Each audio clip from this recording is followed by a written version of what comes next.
start chapter 4 today. And chapter 4 deals with the creation of some of the first empires. So I just did my own little random thing here. And this is, of course, covers over tens of thousands of years. When Homo sapien first settles, and discovers, a more sedentary lifestyle, we typically start off with settlements that, maybe grow, depending on the area, into small villages. And then, of course, the pattern is the same, where once they develop agriculture, they have more food equals more people equals more people to work, and all of that stuff. And so eventually we get to the point where you do have a food surplus. And so we start seeing even more growth because now you can have the people that do other things. And so we talked about how we get cities and diversification and social classes and all this other stuff. And then, of course, we talked about how those cities eventually come together into different kingdoms. I put countries there in parentheses, because not everyone had a king, but most of them are kingdoms and whatnot. One of your test questions was about Sargon, who was the first who brought various kingdoms together, okay? And then, of course, in the last chapter, we talked about how those Central Asian tribes moved into the area and basically mixed with the local populations, giving them language, giving them horses and chariots and a bunch of other things that influenced them. But the entire time, whether it was Sargon or those Central Asian tribes, it was still small kingdoms. Okay. In fact, the Aryans split up into different kingdoms. All right. Instead of being one big kingdom, it was a lot of little ones, type of thing. Now we enter an era where we see the formation of empires. Okay. And yes, I am a Star Wars nerd, so I had to put the Emperor, if you didn't know who that was. I put the Emperor up there. What is an empire?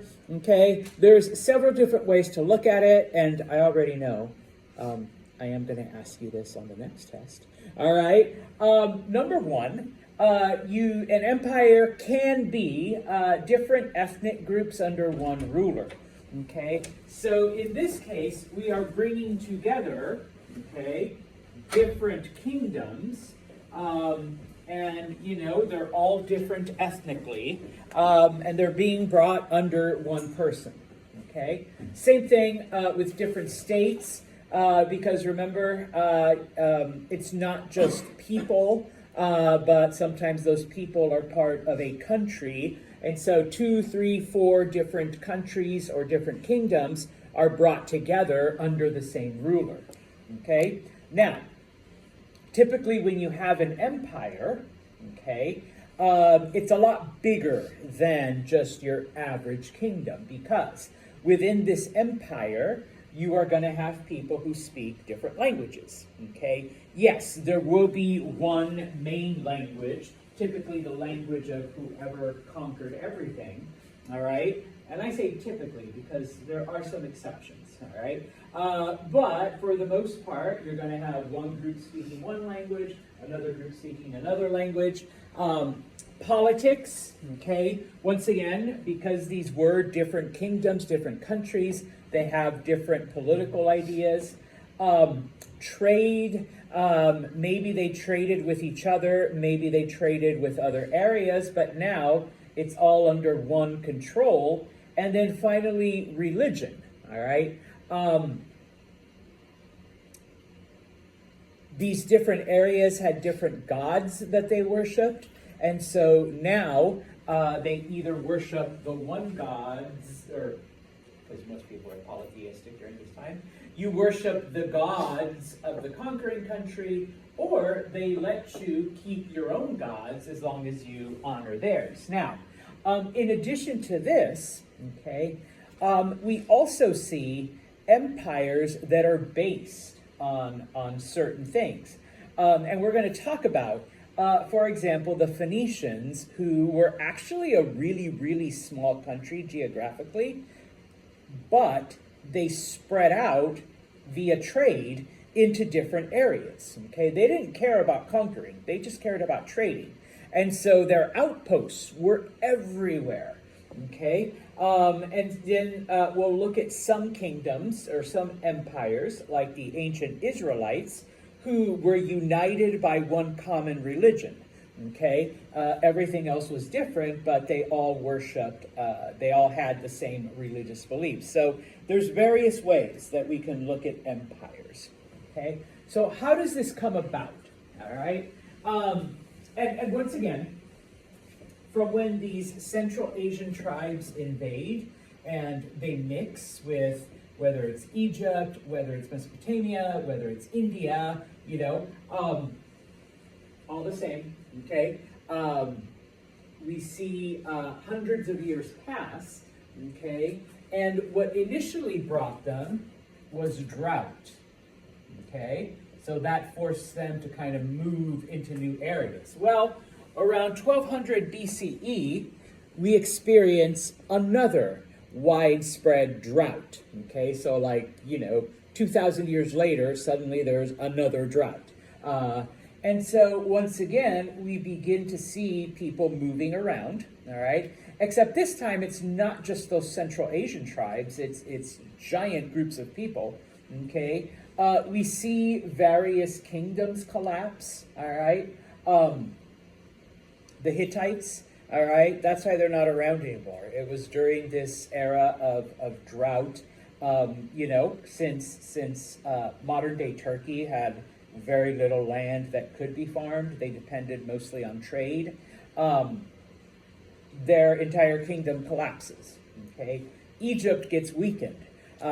Yes, their whole economy was based on crops and buying and selling and whatnot, but in a drought, even the Nile River began to dry up, and so Egypt had to kind of withdraw from some of the lands that they had conquered during those 200 years of aggressive expansion. Okay, we talked a little bit about the Mycenaeans. They were this Greek civilization that existed. They, are completely, eliminated as well. Mycenae continued to exist as a city, but they were no longer this kingdom that had, conquered Crete and had fought off the Trojans and all of that other stuff. Okay, and of course, people begin to move around looking for areas that were better at farming. Okay, because once again, you're in a drought, you've got no water, so you look for the area, maybe by rivers or any other water source, that will give you, all right, that opportunity to live, okay? In addition to this, because even though we had a lot of tribes move in, 1,000 years before, there's still tribes wandering across Asia, all right? They didn't all just disappear. They didn't all mix with other groups. So we begin to see those also come on in, okay? Now, obviously, because there is a lack of resources, there is a lack of food, there is a lack of water, okay? People begin to make stealing a lifestyle, so we get these marauders going after things, okay? And this wasn't limited to just the areas we're looking at, like Mesopotamia and Egypt and Anatolia, but it happens in China as well, so it's kind of a worldwide drought. And so in this case, there is a group known as the Chao. I know it's spelled with a ZH, but it's pronounced Chow. All right. There is a group, the Chao, who basically overthrow the Shang dynasty. Remember, it's the Shang dynasty that introduced the idea of ancestor worship to the Chinese. They introduced, the oracle bones and communicating with your ancestors that way. Okay, and so just to show a map, the different areas, okay, that were affected, all right, by this worldwide drought. So it wasn't just here, it wasn't just India, all right, but it was also in China, so a pretty significant drought, okay? Now, we are going to look at these areas individually, okay?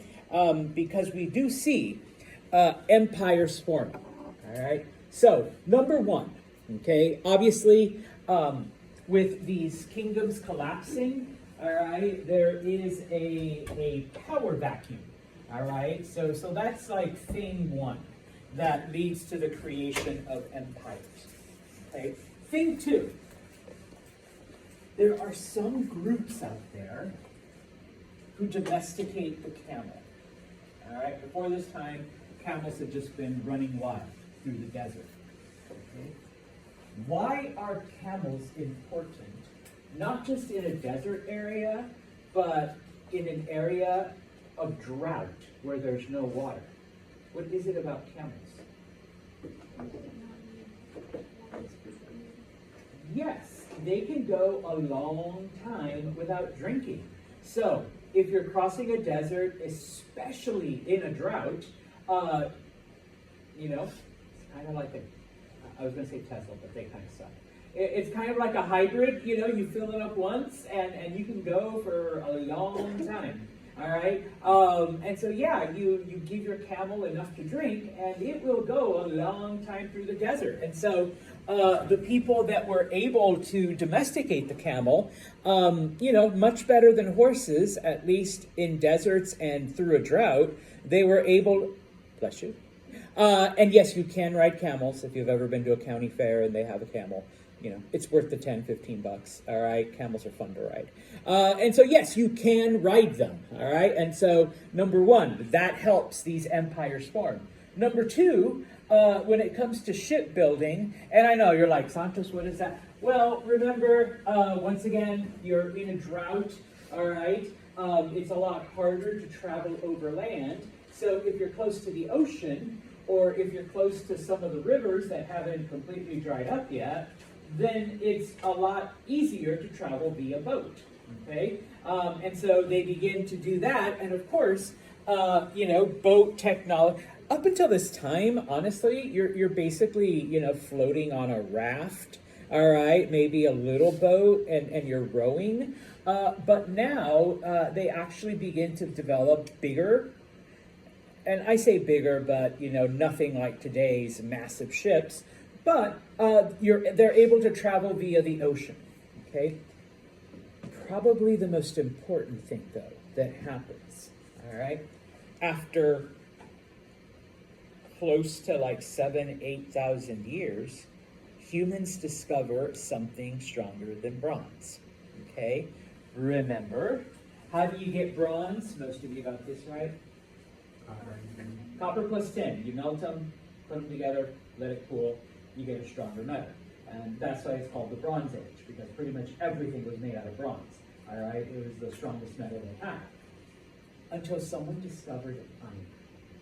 Okay, they find it in the ground, they discover iron, and when they melt it down, they realize that once it cools off, this ship is stronger than bronze.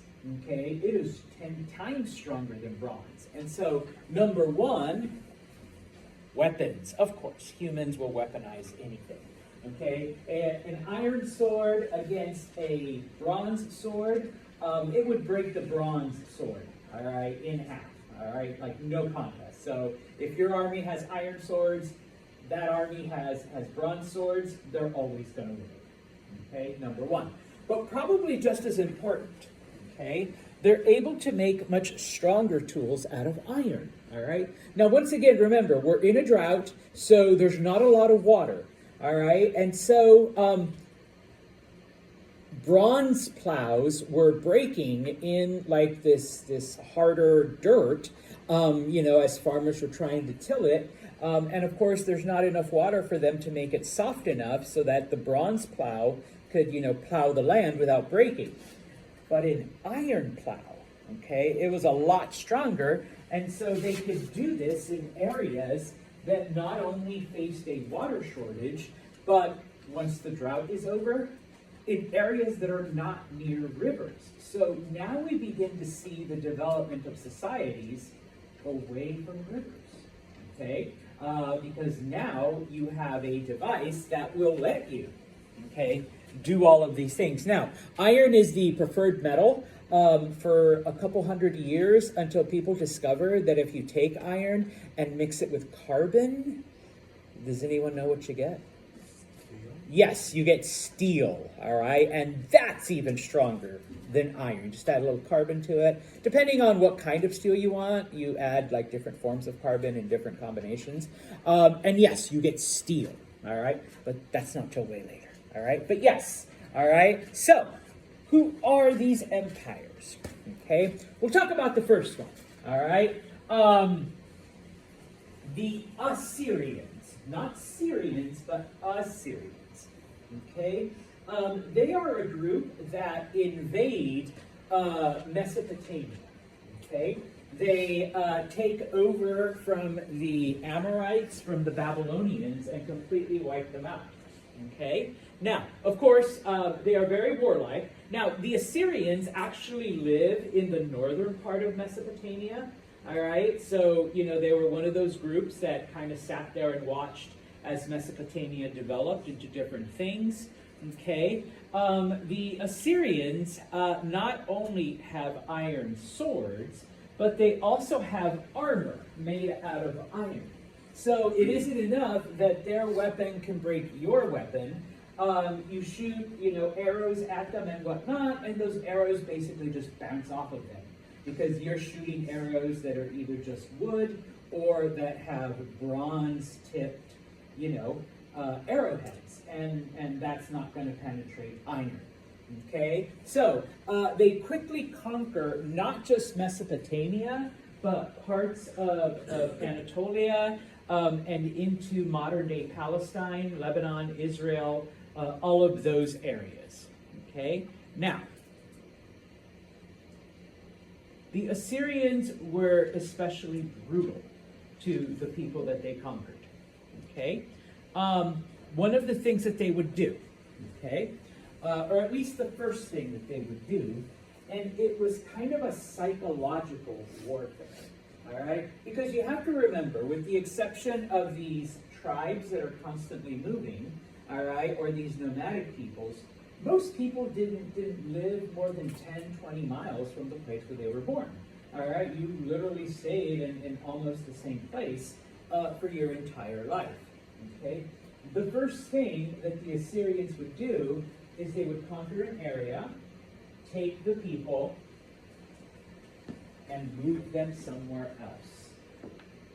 Okay, what does this do to you psychologically? All right, number one, you don't know anything. All right, you don't know where you are, you don't know, you know, what's around you, etc. Remember, an empire is sometimes made up of people with different religious beliefs, different languages, all right? You're now surrounded by people that speak a different language than you and worship different gods, okay? So you can't communicate, all right? And I know, oh, you can pray anywhere. Well, remember the people, you know, everything was associated to where they were from. So, you know, psychologically, they've been, you know, kind of messed with, all right? The Assyrians then would put them to work, all right? I suppose you could call it slavery, all right? Because remember, back then, that was typically the way you became a slave if you were conquered, all right? And then they would forcibly integrate you into their society, okay? What do I mean by this?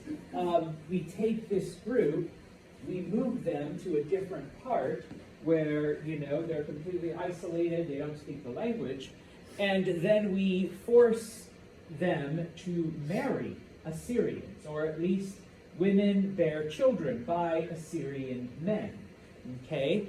Make you a part of the society so that within 1 or 2 generations, okay, your ethnic, political, societal identification is gone. You are now Assyrian, okay? type of thing. Okay, and then the last thing I put there, ask what else they did, and that's supposed to be the shocked face. Okay, because once again, the Assyrians were especially brutal. Okay, what did they do? Thank you for asking. All right, they would take their prisoners, all right, the people that they conquered, and they wouldn't do it to all of them, but they'd pick out certain ones as examples. Okay, they would cut off their thumb. Why do you cut off a thumb?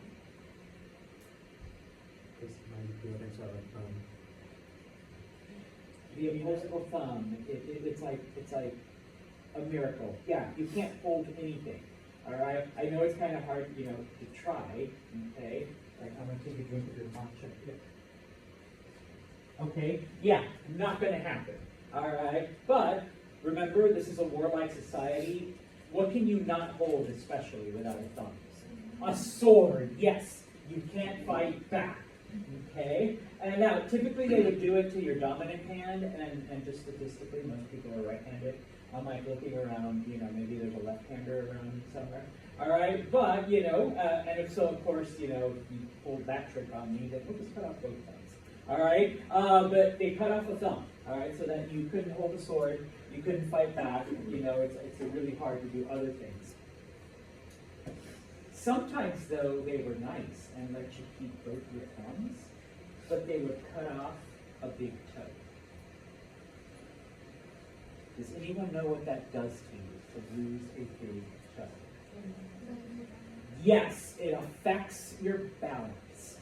Okay? All right, so just a little bit of biology. Humans, we need three things to maintain balance, coordination, all that other stuff. I'm old, so I'm struggling here. All right, but number one is your eyesight. Okay, you need to be able to see.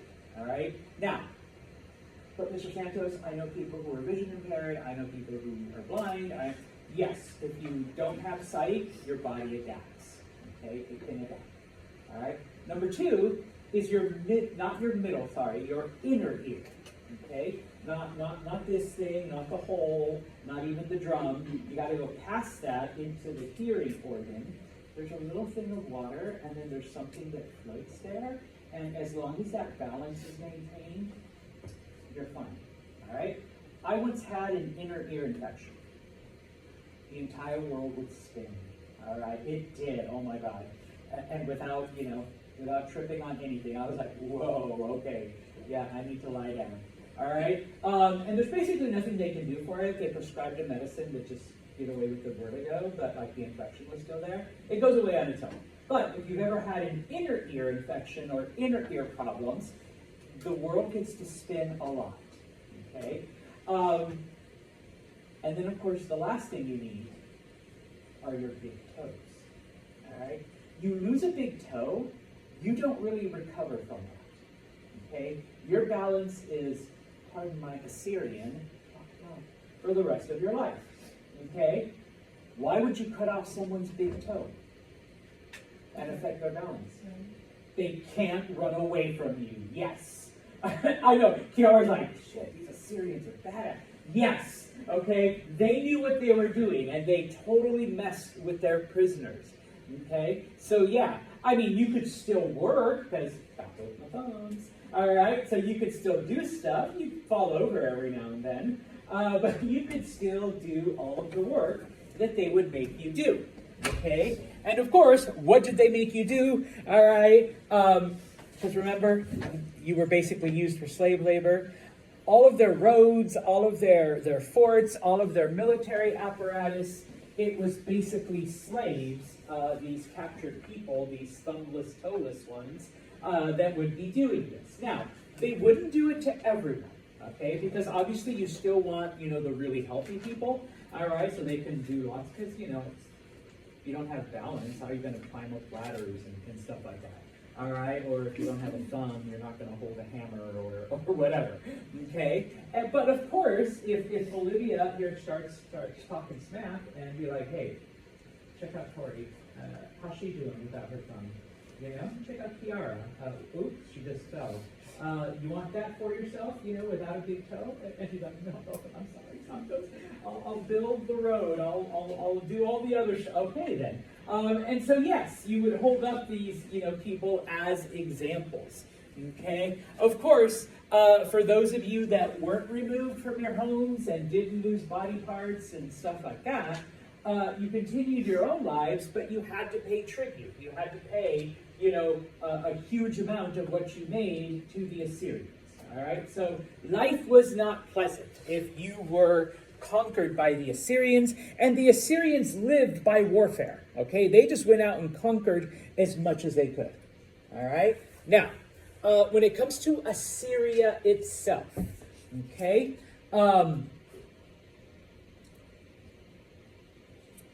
it was divided into two groups. Over time, obviously, because that's one of the things that they did, they forcibly integrated you, all right? So over time that changed, but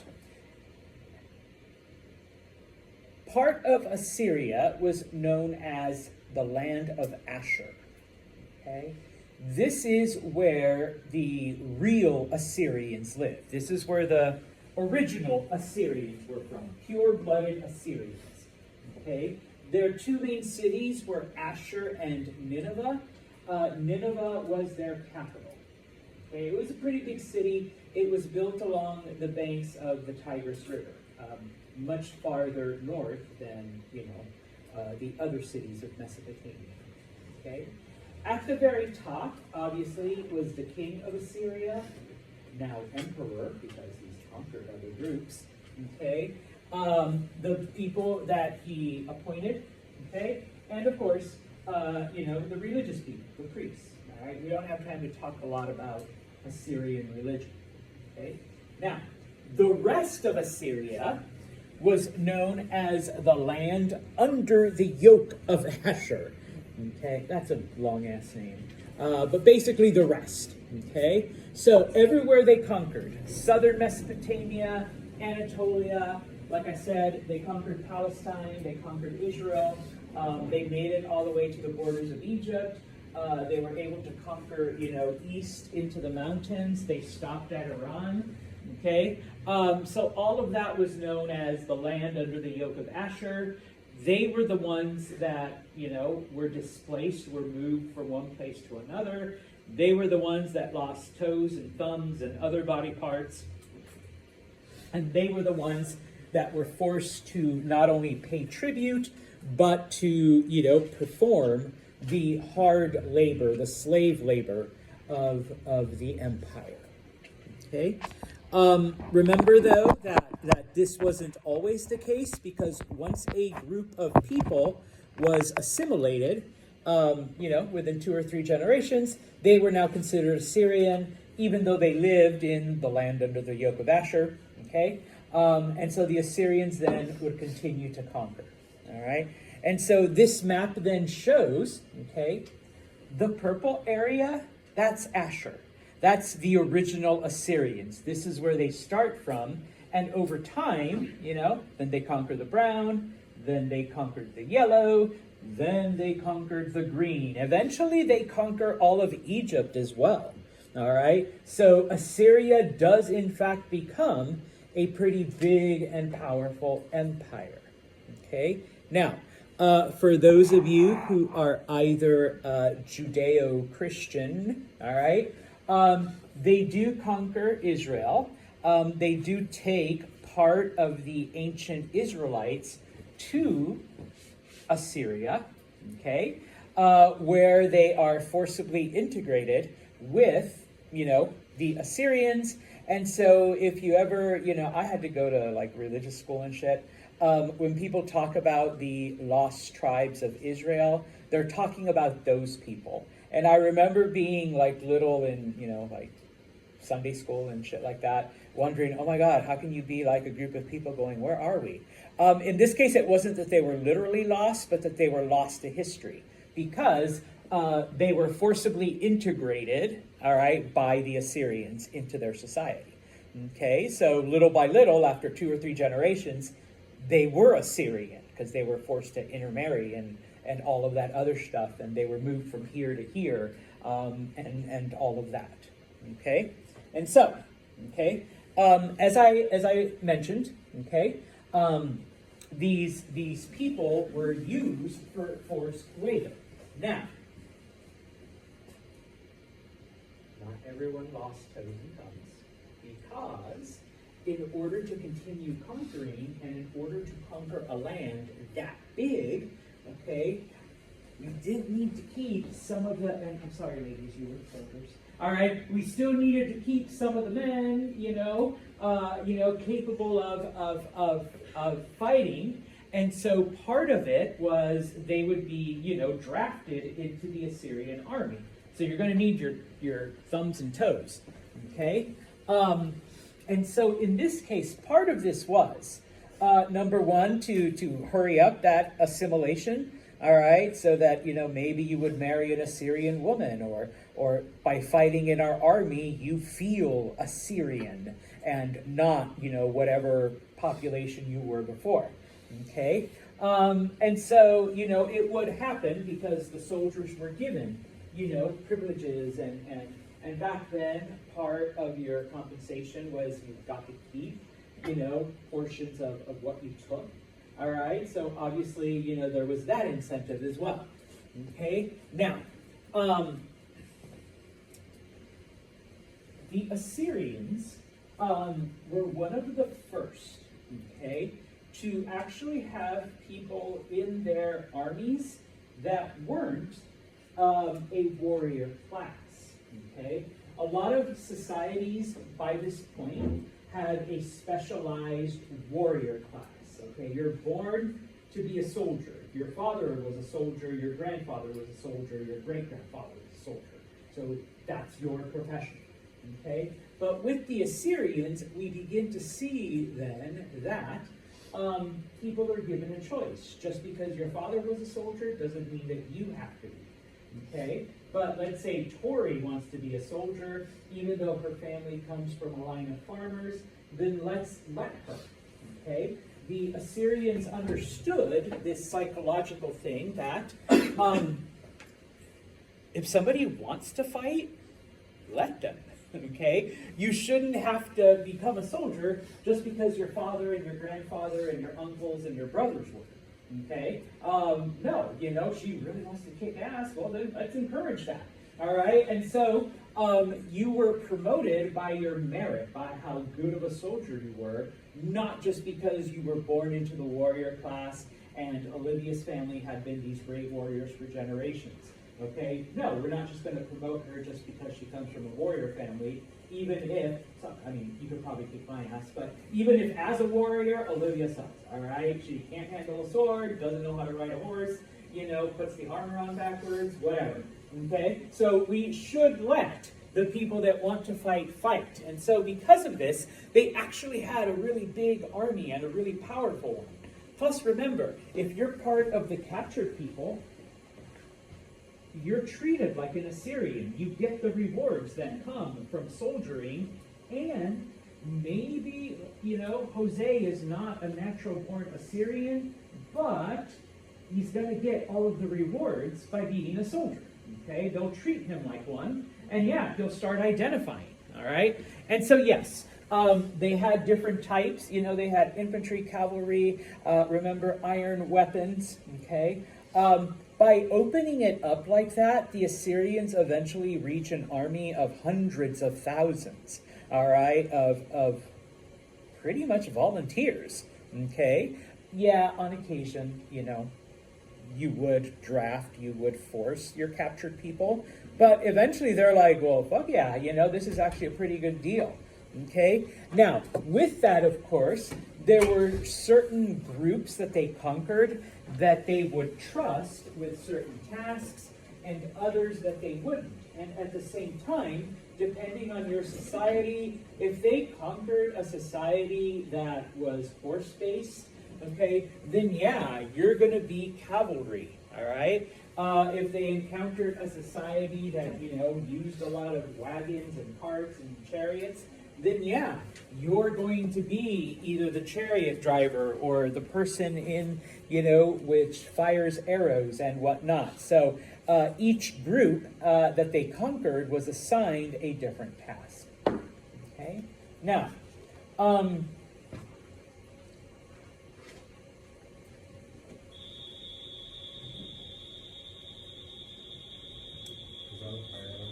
it is a fire alarm. So,